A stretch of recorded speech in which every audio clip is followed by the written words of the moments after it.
হ্যাঁ বন্ধুগণ, আমার এই সৃষ্টি এবং স্রষ্টা ইউটিউব চ্যানেল থেকে সকলকে স্বাগতম। আজকে সকালবেলায় সোশ্যাল মিডিয়ায় ঢুকে অতীতেও দেখেছি এগুলো, কিন্তু বর্তমানেও দেখছি, অর্থাৎ শিক্ষকদের উপরে মব সৃষ্টি।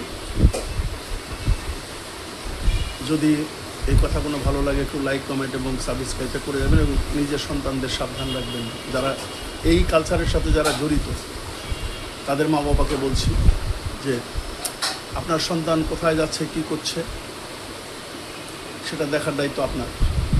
এখন আপনার সন্তান মবের সাথে জড়িত, আপনি তাকে স্কুলে পাঠান, সে সেখানে গিয়ে নানান রকম বাজে আড্ডা, বাজে নেশায় গ্রস্ত এবং স্কুলের শিক্ষকদের সাথে খারাপ আচরণ করে, খারাপ ব্যবহার করে, লেখাপড়া করে না, তাহলে আপনি আপনার সন্তানকে কী করতে স্কুলে পাঠাচ্ছেন? আমাদের কর্তব্য কী?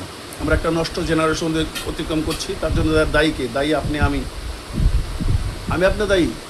পুত্র স্নেহে, সন্তান স্নেহে যদি কারোর সন্তান এরকম হয়ে থাকে, সাথে সাথে তাকে পুলিশে দিন, তাতে আপনার সম্মান রক্ষা হবে। কারণ আমার এলাকাতেও একটা স্কুলে এরকম ঘটনা ঘটেছে, আমি সোশ্যাল মিডিয়ায় এর আগেও দেখেছি, আজকেও দেখলাম। আমাদের জাতি কিন্তু মূর্খ হয়ে যাবে, আমাদের জাতি কিন্তু মূর্খ হবে, অর্থাৎ সুশিক্ষার অভাবে জাতি মূর্খ হয়ে যাবে। সেই হেতু আমাদের প্রত্যেকটা মা বাবার কর্তব্য, নিজ সন্তান যদি ওরা কন্ট্রোলের বাইরে থাকে, আপনি প্রশাসনের কাছে তুলে দিন। আশা করি আমার কথাগুলো যদি ভালো লেগে থাকে, কখনো সন্তান স্নেহন দেওয়া যাবে না, সে আপনার আরও সর্বনাশ, আরও ক্ষতি করে ফেলবে, হয়তো জেল, ফাঁসি হয়ে যেতে পারে। এমন কোনো অকারণ যদি ঘটিয়ে বসে, তখন আপনি কী করবেন? কিছু করার থাকবে না। কাজেই নিজ নিজ সন্তানদের শাসনে রাখুন, এবং যদি আপনার কন্ট্রোলের বাইরে চলে যায়, তাহলে আপনি তাকে প্রশাসনের হাতে তুলে দিন, সংশোধন হয়ে বেরিয়ে আসবে।